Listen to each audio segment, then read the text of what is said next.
S, ಇನ್ನು ಕ್ರಷರ್ನಲ್ಲಿ ಬಂಡೆ ಕುಸಿದು 7 ಜನ ಸಾವಿಗೀಡಾಗಿರುವಂತಹ ಘಟನೆ ನಡೆದಿದೆ.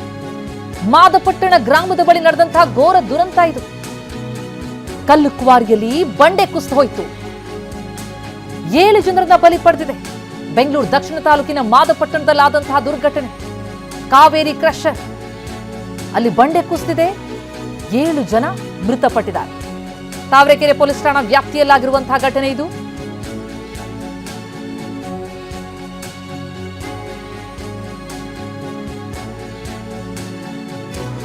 ಎಸ್, ನಾವು ಪ್ರತಿನಿಧಿ ಪ್ರಶಾಂತ್ ಈ ಬಗ್ಗೆ ಇನ್ನಷ್ಟು ಡೀಟೇಲ್ಸ್ ಕೊಡ್ತಾ ಹೋಗ್ತಾರೆ. ದೂರವಾಣಿ ಸಂಪರ್ಕದಲ್ಲಿದ್ದಾರೆ. ಪ್ರಶಾಂತ್, 7 ಜನರನ್ನ ಬಲಿ ಪಡೆದಂತ ಈ ಘೋರ ದುರಂತ ಹೇಗೆ ನಡೀತು, ಏನಾಯ್ತು, ಈ ಬಗ್ಗೆ ಏನ್ ಡೀಟೇಲ್ಸ್ ಗಳು ಲಭ್ಯ ಆಗ್ತಾ ಇದೆ?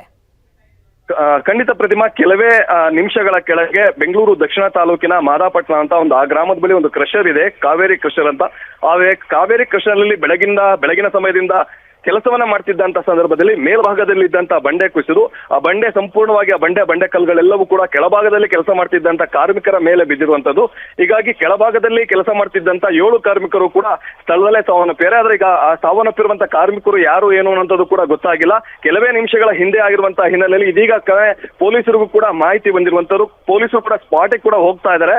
ಯಾವುದೇ ರೀತಿ ಫೋಟೋಗಳಾಗಿ ಯಾರಿಗೂ ಕೂಡ ಮಾಹಿತಿ ಮಾತ್ರ ಈಗ ಸದ್ಯದ ಮಟ್ಟಿಗೆ ಸಿಕ್ಕಿರುವಂತದ್ದು. ಇವರು ಕಳೆದ ಹಲವು ವರ್ಷಗಳಿಂದನೂ ಕೂಡ ಅಲ್ಲಿ ಕೆಲಸವನ್ನ ಮಾಡ್ತಾ ಇದ್ರು. ಅಂದ್ರೆ ಈ ಮಾದಾಪಟ್ಟಣ ಸುತ್ತಮುತ್ತದಲ್ಲೂ ಕೂಡ ಸಾಕಷ್ಟು ಕ್ರಷರ್ಗಳಿದಾವೆ. ಅಲ್ಲಿ ಸಾಕಷ್ಟು ಕಾರ್ಮಿಕರು ಕೂಡ ಕೆಲಸವನ್ನ ಮಾಡ್ತಾರೆ. ಬೆಳಗಿನ ಸಮಯದಲ್ಲೇ ಈ ಕೆಲಸವನ್ನು ಕೂಡ ಆರಂಭಿಸುವಂತದ್ದು. ಇದೇ ರೀತಿ ಕೆಲಸವನ್ನ ನಡೆಸಿದ್ದಂತ ಸಂದರ್ಭದಲ್ಲಿ ಏಕಾಏಕಿ ಬಂಡೆ ಕುಸಿದು ಆ ಬಂಡೆ ಎಲ್ಲ ಇವರು 7 ಕಾರ್ಮಿಕರ ಮೇಲೆ ಬಿದ್ದಂತ ಪರಿಣಾಮವಾಗಿ 7 ಕೂಡ ಸಾವನ್ನಪ್ಪಿದ್ದಾರೆ. ಇದೀಗ ಪೊಲೀಸರು ಕೂಡ ಸ್ಥಳಕ್ಕೆ ಹೋಗ್ತಾರೆ. ತಾವರೆಕೆರೆ ಪೊಲೀಸ್ ಠಾಣಾ ವ್ಯಾಪ್ತಿಯಲ್ಲಿ ನಡೆದಿರುವಂತಹ ಘಟನೆ ಪ್ರತಿಮಾ.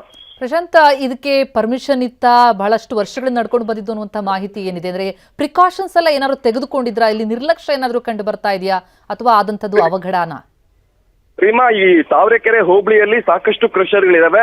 ಕೆಲವೊಂದಿಷ್ಟು ಲೈಸೆನ್ಸ್ ಅನ್ನ ಪಡ್ಕೊಂಡಿದ್ರೆ, ಕೆಲವೊಂದಿಷ್ಟು ಇಲ್ಲಿಗಲ್ ಆಗೂ ಕೂಡ ನಡೀತವೆ. ಇದ್ರ ವಿರುದ್ಧ ಸಾಕಷ್ಟು ಹೋರಾಟಗಳು ಕೂಡ ಹಿಂದಿನಿಂದಲೂ ಕೂಡ ಬರ್ತವೆ. ಆದ್ರೆ ಈ ಕಾವೇರಿ ಕ್ರಷರ್ಗೆ ಪರ್ಮಿಷನ್ ಇತ್ತಾ, ಎಷ್ಟು ಮಟ್ಟಿಗೆ ಪರ್ಮಿಷನ್ ಇತ್ತು, ಬೆಳಗಿನ ಸಮಯದಲ್ಲಿ ಯಾವ ರೀತಿ ಇದನ್ನ ಮಾಡ್ತಾ ಇದ್ರು, ಅಂದ್ರೆ ಮೇಲ್ಭಾಗದಲ್ಲಿ ಬಂಡೆ ಇದ್ರು ಕೂಡ ಕೆಳಭಾಗದಲ್ಲಿ ಕಾರ್ಮಿಕರನ್ನ ಯಾಕೆ ಕೆಲಸ ಮಾಡ್ತಾ ಇದ್ರು ಅನ್ನೋಂಥದ್ನೆಲ್ಲ ಈಗ ಮೈನ್ಸ್ ಅಂಡ್ ಜಿಯಾಲಜಿ ಆಗಲಿ ಪೊಲೀಸರು ಸ್ಥಳಕ್ಕೆ ಭೇಟಿ ನೀಡೋದ ನಂತರದಲ್ಲೇ ಗೊತ್ತಾಗುತ್ತೆ. ಇವರು ಪರ್ಮಿಷನ್ ಎಷ್ಟು ತಗೊಂಡಿದ್ರು, ಇಲ್ಲ ಪರ್ಮಿಷನ್ ಇದೆಯಾ ಇಲ್ವಾ, ಇಲ್ಲಿಗೆಲ್ಲ ಮಾಡ್ತಾ ಇದ್ರೆ ಅಂತ ಪೊಲೀಸರ ತನಿಖೆ ನಂತರದಲ್ಲೇ ಅಷ್ಟೇ ಗೊತ್ತಾಗುವಂತದ್ದು. ಯಾಕಂದ್ರೆ ಸುತ್ತಮುತ್ತ ಸಾಕಷ್ಟು ಕ್ರಷರ್ಗಳಿದಾವೆ. ಆ ಕ್ರಷರ್ ವ್ಯಾಪ್ತಿಯಲ್ಲಿ ಅವ್ರು ಮಾಡ್ತಾ ಇದ್ದಾರೆ. ಈ ಕಾವೇರಿ ಕ್ರಷರ್ಗೆ ಯಾವ ರೀತಿ ಪರ್ಮಿಷನ್ ಇದೆ ಅನ್ನೋಂಥದ್ದು ತನಿಖೆ ನಂತರ ಮಾತ್ರ ಗೊತ್ತಾಗುವಂತದ್ದು. ಪ್ರತಿಮಾ, ಪ್ರಶಾಂತ್, ಈ ಬಲಿಯಾದ್ರಲ್ಲ ಕಾರ್ಮಿಕರು, ಅಂದ್ರೆ ಒಟ್ಟಾರೆ ಎಷ್ಟು ಜನ ಕಾರ್ಮಿಕರಲ್ಲಿ ಕೆಲಸ ಮಾಡ್ತಾ ಇದ್ರು? ಲೋಕಲೈಟ್ಸ್ ಅಥವಾ ಬೇರೆ ಕಡೆಯಿಂದ ಬಂದಂತವನ್ನ ಇಲ್ಲಿ ನಿಯೋಜಿಸಲಾಗಿತ್ತಾ? ಆ ಬಗ್ಗೆ ಏನಾದ್ರೂ ಸದ್ಯಕ್ಕೆ ಪ್ರಾಥಮಿಕವಾಗಿ ಡೀಟೇಲ್ಸ್ ಲಭ್ಯ ಆಗ್ತಿದ್ಯಾ?